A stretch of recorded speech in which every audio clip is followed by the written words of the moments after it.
Assalamualaikum warahmatullahi wabarakatuh.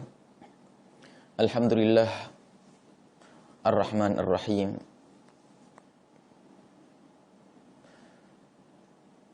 Yarhamur Rahimin. Fasalatullahi wassalamuhu ala ar-Ra'ufir Rahim. Habibina Sayyidina Muhammad al-Mab'uthi rahmatan lil alamin wa ala alihi wa ashabihi wattabi'ina lahum bi ihsanin ila yaumiddin. Allahumma ya Rabbana arhamna wa la tu'adzibna. A'inna ya Rabbana ala husnil muamalati bi ibadik.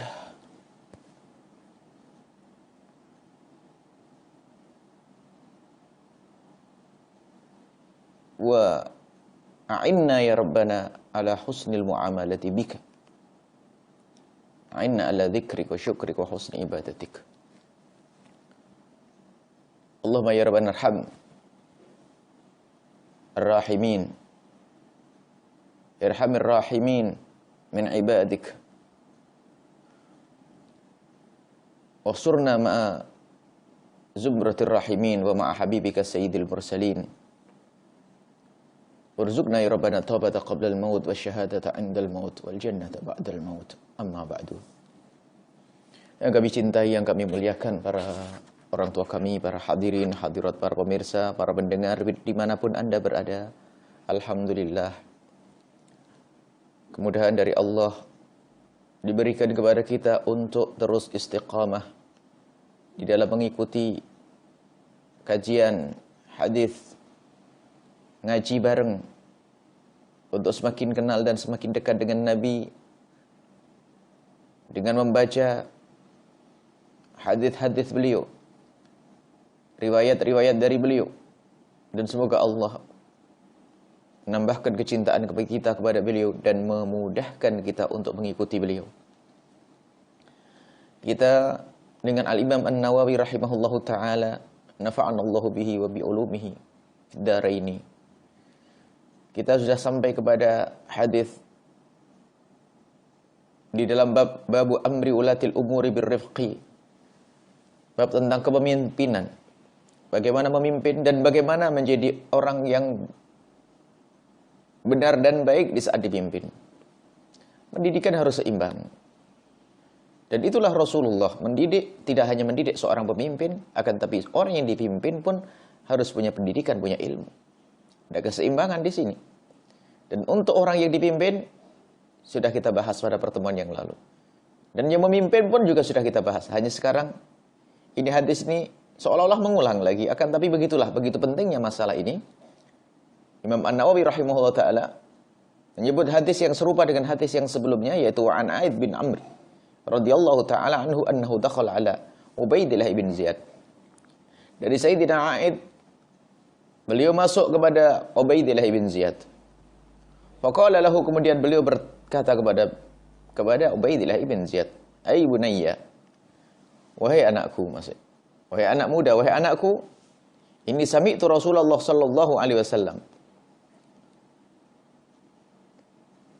Panggilan kasih sayang kepada orang yang dianggap sebagai kayak kalau kita manggil wahai anak atau saudaraku, wahai anakku. Inni sami'tu Rasulullah, aku mendengar Rasulullah sallallahu alaihi wasallam yaqulu, bersabda, "Inna syarrar ri'ai al-hutamatu, fa iyyaka an takuna minhum." Muttafaqun alaih. Nabi bersabda, sejelek-jelek pengayom, sejelek-jelek pemimpin adalah al-hutamatu, orang yang keras di dalam mengurusi urusannya. Pemimpin dengan keras, tidak dengan kasih sayang. Ini berlaku di dalam pemimpin, di dalam rumah tangga, sampai pemimpin kelas negara. Kasih sayang adalah penting. Bahkan kita banyak menemukan sebuah keluarga dipimpin oleh seorang bapak yang keras, yang kasar perilakunya, ucapannya pun adalah ucapan yang sering menyakitkan, semaunya sendiri, sehingga apa yang terjadi? Menjadikan rumah tersebut rumah yang tidak indah, sehingga seorang istri menjadi marah, Mungkin mengutuk suaminya, seorang anak pun benci kepada bapaknya. Dan seterusnya, karena apa? Salah. Tidak memberikan contoh yang baik, tidak memberikan kasih sayang, tidak berlemah lembut, akan tapi memimpin dengan kekerasan. Dengan kekerasan. Berbeda keras dengan tegas. Tegas adalah menjalankan syariat. Dan masih ingat yang sering kami sampaikan bahwa Nabi adalah orang yang tegas. Tapi bukan orang yang keras. Tegas maknanya apa? Kalau sesuatu yang disampaikan oleh Nabi adalah dengan tegasan, selagi kebenaran adalah harus disampaikan. Akan tapi ingat, Nabi akan selalu membungkus kebenaran itu dengan akhlak yang mulia. Dengan sifat rahmat. Kasih sayang Nabi. Kelemah lembutan Nabi SAW. Maka kita pun demikian. Di saat kita harus mendidik keluarga kita, anak-anak kita, santri kita, tentu harus ada ketegasan. Sesuatu yang salah harus dikatakan salah. Jangan sampai sesuatu yang salah dibiarkan akan terus berlarut dalam kesalahan. Sehingga susah untuk dibenarkan. Harus tahu mana yang hak, mana yang batil. Akan tetapi ya, keindahan yang diajarkan Nabi adalah ketegasan di dalam menjelaskan sebuah permasalahan antara hak dan batil, sesuatu yang benar dan yang salah, maka dengan tegas tapi dibungkus dengan akhlak yang mulia, kelembutan akhlak Nabi SAW. Fa iyyaka an takuna minhum, awas jangan engkau menjadi salah satu dari mereka yang mengurusi bawahannya dengan kekerasan, dengan diktator. Tidak pernah memperhatikan hati nurani mereka. Tidak memperhatikan perasaan mereka. Termasuk ustadz mengurusi pondok pesantren. Pondok pesantren bukan tempat tempat untuk menghukum anak, bukan. Hukuman yang diberikan seorang guru kepada anak adalah untuk pendidikan yang pertama. Dan hubungan itu pun bukan hubungan yang membahayakan kepada fisiknya. Akan tapi hukuman yang mendidik. Dan itu makna khasnya. Tapi ada mungkin seorang ustadz kalau hukum sama anaknya mungkin bukan main pukul, main tempeleng, main ini, main bentak dan sebagainya. Maka ini juga akan anak itu sendiri menjadi anak yang keras di kemudian hari. Dan mungkin tidak tersentuh hatinya dengan sifat kerasnya seorang guru. Akan tapi dahulukan kasih sayang, kelemah lembutan, dibarengi dengan ketegasan menegakkan hukum yang ada di dalam pondok misalnya, maka dengan kelembutan kasih sayang. Dan itulah pendidikan yang diajarkan oleh Nabi SAW. Mari kita koreksi diri. Pembantu yang ada di rumah kita, mereka adalah siapa? Mereka adalah bukan sekedar pembantu dan manusia, tapi dia adalah umat Nabi Muhammad SAW yang Nabi sangat kasih dengan dia. Karyawan yang ada bersama kita adalah belum tentu kita lebih bagus daripada karyawan kita. Belum tentu kita lebih bagus daripada bawahan kita. Belum tentu kita lebih bagus daripada murid kita. Akan tapi pandanglah mereka dengan kasih sayang. Kalaupun ketegasan kita sebagai seorang pemimpin harus dihadirkan, maka hendaknya ketegasan ini dibungkus dengan kelemah lembutan dan kasih sayang. Sehingga yang mereka rasakan adalah biarpun itu adalah hukuman kita berikan kepada mereka, mereka tetap faham kalau ini adalah makna kasih sayang. Awas jangan menjadi al-hutamah, yang keras di dalam menggiring bawahannya. Akan tapi harus kita perhatikan perasaan mereka. Dan itulah makna kasih sayang yang dihadirkan oleh Rasulullah SAW.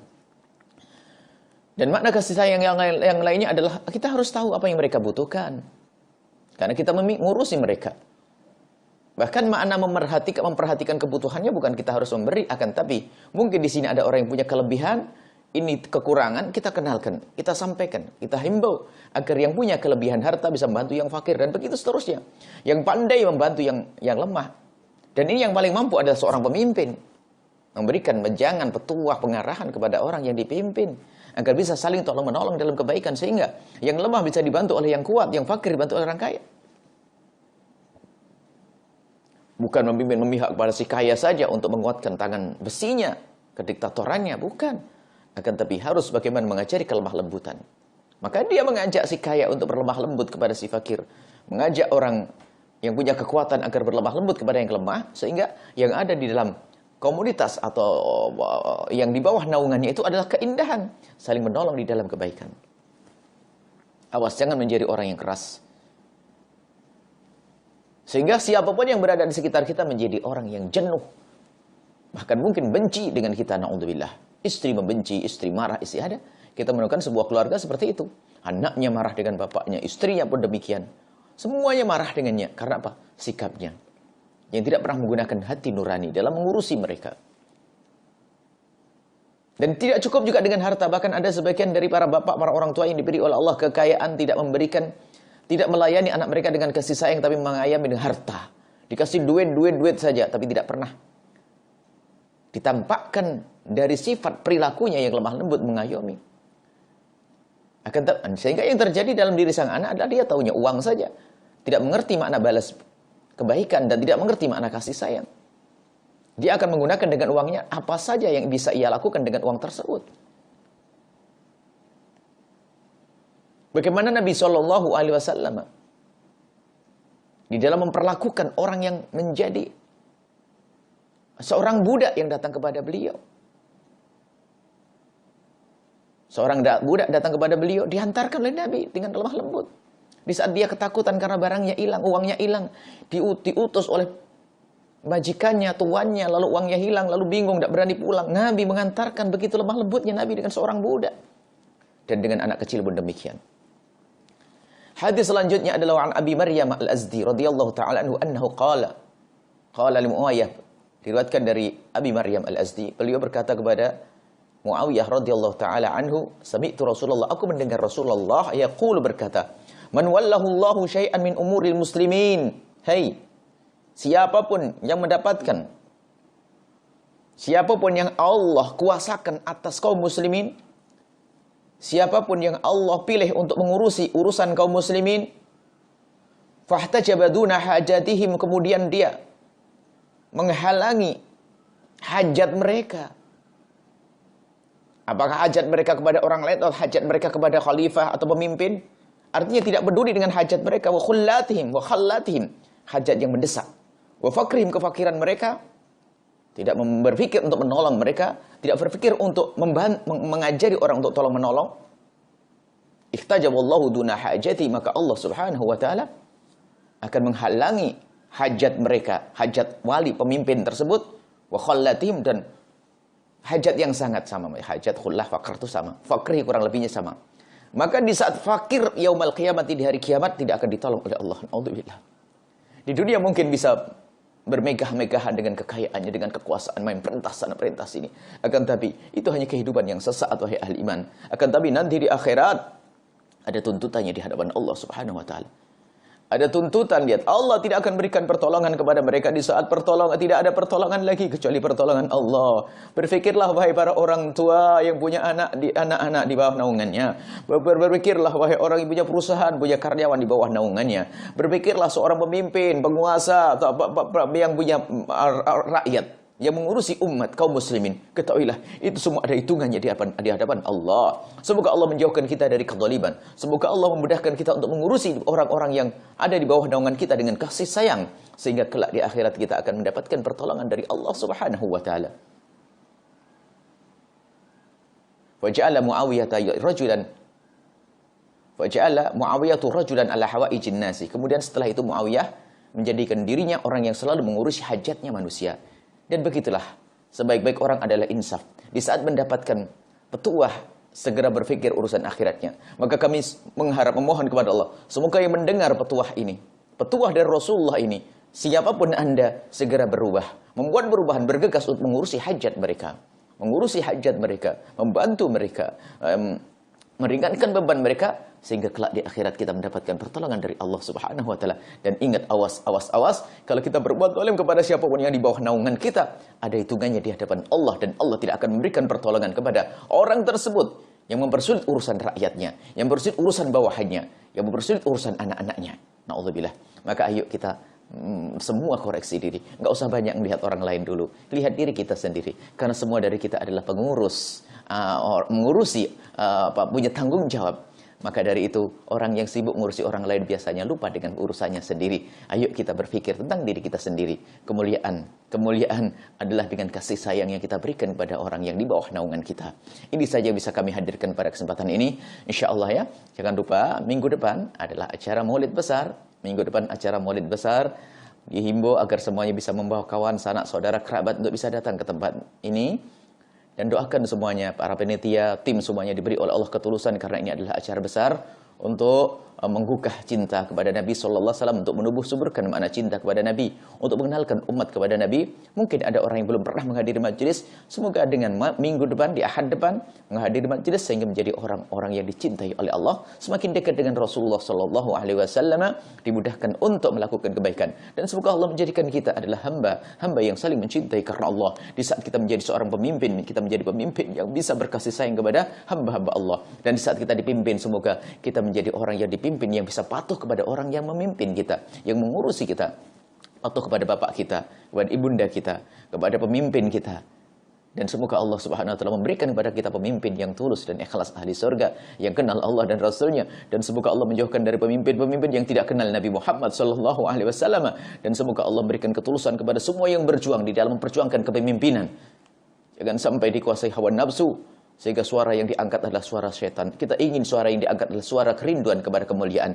Dan semoga Allah Subhanahu wa taala menjaga umat, menjaga bangsa ini, negeri ini, sehingga menjadi negeri yang tentram, saling mencintai, jauh dari pertumpahan darah, jauh dari permusuhan. Yang ada adalah cinta dan kasih sayang. Dan semoga Allah Subhanahu wa taala memberikan kepada semua para pemimpin rasa kasih sayang, sehingga bisa berkasih sayang dengan umat, dengan rakyat. Ini saja yang bisa kami hadirkan. Jangan lupa ingin bergabung dalam acara besar Maulid nanti, segera mendaftar. Yang bergabung dengan tenaganya, yang bergabung dengan apapun, ya. Semoga bisa segera bergabung. Ketahuilah Allah Subhanahu wa taala akan rindu dan senang kepada siapapun yang tolong menolong dalam kebaikan, dan akan membantu kepada siapapun yang tolong menolong dalam kebaikan. Dan majelis kita, pesantren kita adalah upaya untuk menolong orang lain dalam menuntut ilmu agama, untuk kenal kepada Allah, untuk semakin dekat kepada Allah Subhanahu wa taala. Allah fi aunil abdi maka al abdu fi auni akhih.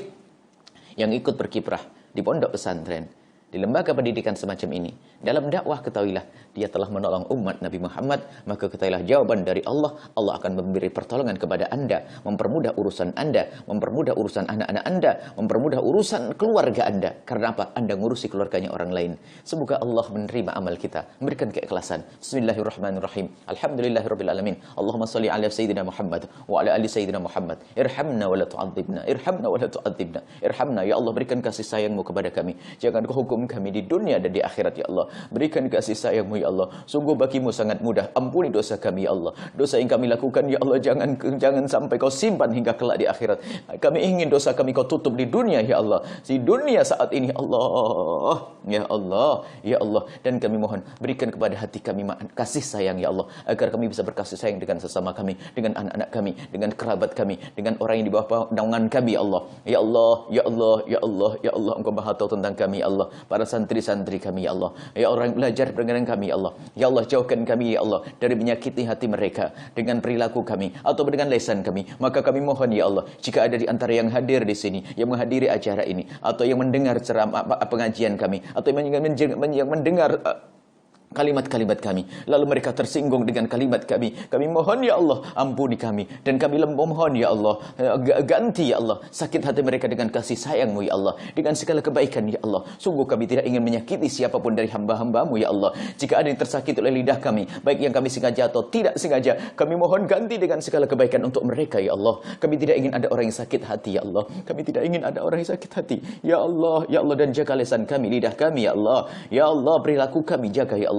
Dan kami mohon, ya Allah, ampuni orang tua kami dan guru-guru kami. Berikan kasih sayang-Mu kepada mereka semua dan kepada kami semua, ya Allah. Dan kami mohon yang sempit rezeki lapangkan dengan rezeki yang halal penuh berkah, dan kelak dengan rezeki itu bisa berkasih sayang dengan sesamanya. Berikan kepada kami ilmu yang bermanfaat, yang bisa menjadi sebab kami bisa berkasih sayang di antara kami, ya Allah. Yang sakit sembuhkan, ya Allah, agar sehat, sehingga di saat sehat kami bisa berkasih sayang sesama kami. Dan ya Allah, ya Allah, ya Allah, yang punya hutang, mudahkan kami dalam bayar hutang kami. Panjangkan umur kami dalam ketaatan serta sehat walafiat. Dan kami mohon, ya Allah, ya Allah, rumah tangga kami, ya Allah, hadirkan kasih sayang dalam rumah tangga kami. Kasih sayang, ya Allah, kasih sayang, ya Allah, ya Allah, saling mencintai, saling mengasihi, ya Allah, karenamu, ya Allah, di rumah tangga kami. Jauhkan kekerasan dalam rumah tangga kami, ya Allah. Jauhkan kekerasan dari pesantren ini, ya Allah. Jauhkan kekerasan, ya Allah, dari pergaulan kami, ya Allah. Ya Allah, kami mohon, ya Allah, ya Allah, berikan kepada semua yang telah berjuang bersama kami ketulusan dan keikhlasan, ya Allah. Jaga keluarga dan anak keturunan mereka semua, dan dikirimkan kepada kami orang tulus dan ikhlas firdaus ahli surgamu,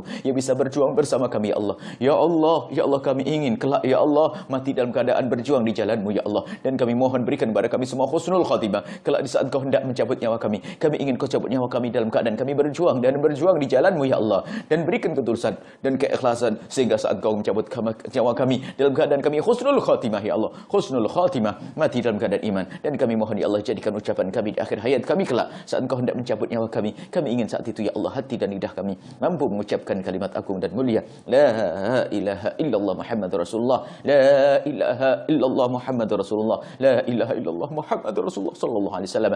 Rabbana atina fid dunya hasanah wa fil akhirati hasanah wa qina adzabannar. Wa sallallahu ala sayyidina Muhammadin wa ala alihi wa sahbihi wasallam. Walhamdulillahi rabbil alamin. Al-Fatihah. Insyaallah bismillah. Alhamdulillahirrahmanirrahim. Terima kasih, mohon maaf dan mohon doa selalu. Wabillahi taufiq wal hidayah. Wassalamualaikum warahmatullahi wabarakatuh.